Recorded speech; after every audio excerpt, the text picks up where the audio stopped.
I can hand you any matrix, any size, any numbers, even random decimals, and I guarantee that multiplying its transpose by itself always produces a symmetric matrix, always, no exceptions, right? That's a bold claim covering infinitely many matrices. The proof takes just 2 lines and 2 properties. To understand it, let's start with the building block, the transpose itself. The transpose of a matrix flips it across the main diagonal. That's the line of entries running from the top left corner to the bottom right corner. When you take the transpose, rows become columns and columns become rows. In formal notation, the entry in row I, column J of A transpose equals the entry in row J, column I of A. If A is an m by m matrix, then A transpose is m by m. Here's our working example. Take R, a 3 by 2 matrix. Row 1 is 1, 3. Row 2 is 2, 3. Row 3 is 4, 1. To build R transpose, each row of R becomes a column. Row 1 of R with entries 1 and 3 becomes column 1 of R transpose. Row 2 with entries 2 and 3 becomes column 2. And row 3 with entries 4 and 1 becomes column 3.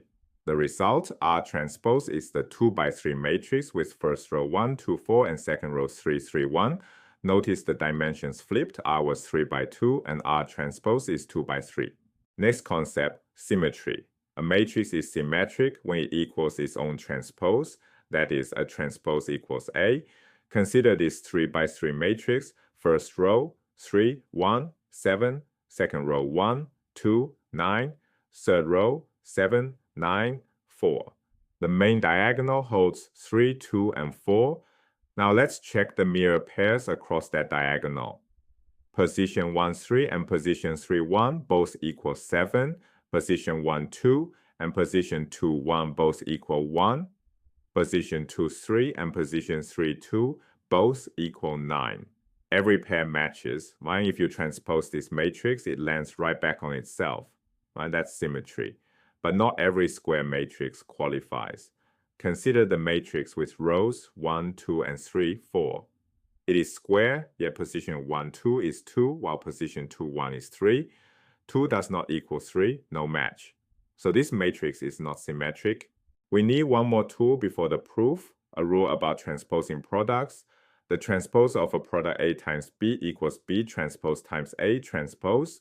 Notice the order reverses. Think of it like socks and shoes. You put socks on first, then shoes. But to undo that, you reverse the order. Shoes come off first, then socks. Transposes reverse order in exactly the same way. This rule also extends to longer chains. The transpose of A times B times C equals C transpose times B transpose times A transpose. Every factor flips and the entire order reverses. Keep this rule ready. We will use it in the next step of the proof. We have all 3 ingredients. Let's put them together. To prove that R transpose R is symmetric, we need to show that transposing it gives back the same matrix. Start with the transpose of the product R transpose times R. Now apply the reversal rule where A equals R transpose and B equals R. This gives us R transpose times the quantity R transpose transposed. Now use the double transpose property. The transpose of R transpose is just R itself, so we get R transpose times R, exactly what we started with. Therefore, the transpose of R transpose R equals R transpose R. By definition, that means it is symmetric. Proof complete. 2 properties did all the work: the reversal rule and the fact that transposing twice returns the original matrix. The proof tells us that R transpose R must be symmetric. Let's verify this with actual numbers. R transpose is a 2 by 3 matrix, and R is a 3 by 2 matrix, so the product R transpose R will be a 2 by 2 matrix. Let's compute it entry by entry. For entry 1, 1, we take row 1 of R transpose, which is 1, 2, 4, and dot it with column 1 of R, which is 1, 2, 4.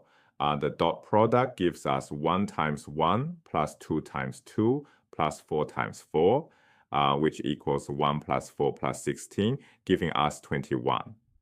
For entry 1, 2, we take row 1 of R transpose, which is 1, 2, 4, and dotted with column 2 of R, which is 3, 3, 1.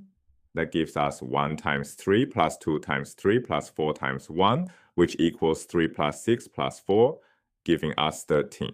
Now let's compute entry 2, 1. We take row 2 of R transpose, which is 3, 3, 1, and the dotted with column 1 of R, which is 1, 2, 4. That gives us 3 times 1 plus 3 times 2 plus 1 times 4, which is 3 plus 6 plus 4 equaling 13. Next, entry 2, 2, row 2 of R transpose dotted with column 2 of R gives 3 times 3 plus 3 times 3 plus 1 times 1, which is 9 plus 9 plus 1, equaling 19. So the complete result is R transpose times R equals the 2 by 2 matrix with entries 21, 13, 13, 19. Now notice something important. The off-diagonal entries are both equal to 13. Entry 1, 2 equals entry 2, 1, which means the matrix is symmetric. This is exactly what the proof guaranteed. It's also worth noting that R times R transpose in the opposite order would also be symmetric, but it would be a different matrix.